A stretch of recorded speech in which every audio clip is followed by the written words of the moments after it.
निमगाव वाघात चौथे ग्रामीण मराठी साहित्य संमेलन उत्साहात संपन्न। निमगाव वाघा तालुका अहिल्यानगर येथे स्वामी विवेकानंद व राजमाता जिजाऊ जयंती तसेच राष्ट्रीय युवा सप्ताहाच्या पार्श्वभूमीवर चौथे ग्रामीण मराठी साहित्य संमेलन मोठ्या उत्साहात पार पडले।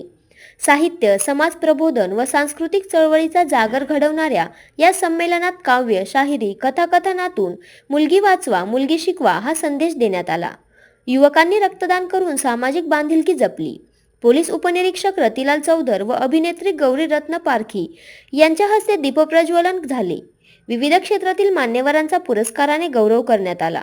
ग्रामीण भागात वैचारिक, सामाजिक आणि सांस्कृतिक चळवळीला बळ देणारे हे संमेलन ठरले।